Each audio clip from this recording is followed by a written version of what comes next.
Hello guys, yan ang aking asawa na naman ng ating model. Nandiyan na naman siya. Ganda-ganda niya. Ito sexy-sexy pa. Yan guys, ito yung ating ilalagay sa kanyang tattoo. Dito guys, dito. Endorser. Dito. Ang puti ng kilikili niya na guys. Endorser ng kilikili.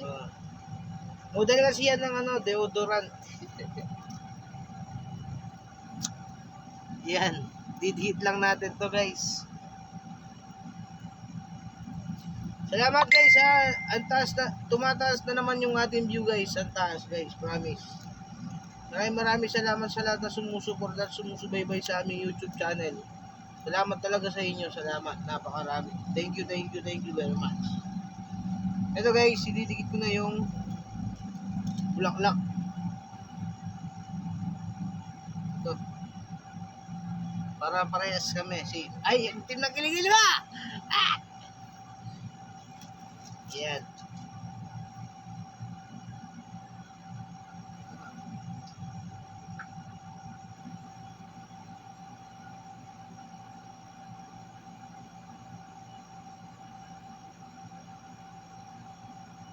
Yan. Para magpantay siya guys.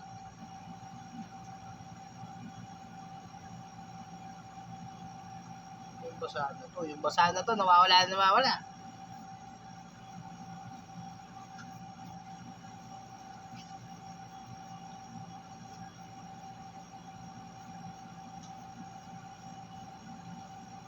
Kayo guys, kung kayo nasa sitwasyon ko, ganyan kaganda yung misis nyo, tapos ganyan ka-sexy. Dalawa na anak namin, ganyan pa rin ang katawan niya. Di mo ba ipagmamalaki, di mo ba ibibidyo yan, idadala sa ano? Di mo ba yan ipagmamalaki sa publiko? Napakaswerte ko na pag-asawa ko ng ganyan, di ba? Kaya pag nagpapasada siya, kailangan nandyan ako.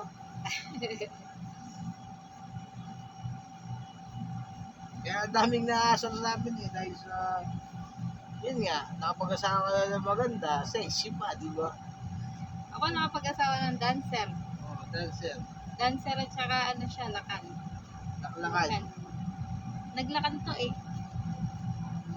Nabilad Hindi, lang guys. yan pero gwapo yan. Baka iniisip nyo guys, nung nagkilala kami ng misis ko, ganito na itsura ko, hindi guys. Okay pa rin ako ah. Ito guys, ang ganyan natin ah.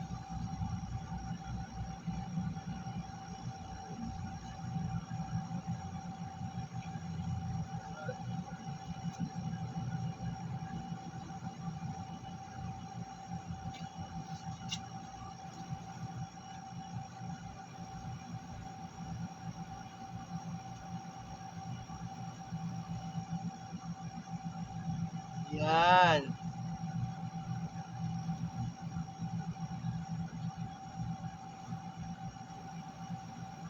O, diba? Huwag sa kilig. Yan, diba mo yan, diba? Yan mo, yan. O, diba? O. Diba, o. Muscle flex. Muscle flex. So, diba? Yan guys, sagot dyan na lang. Bye-bye.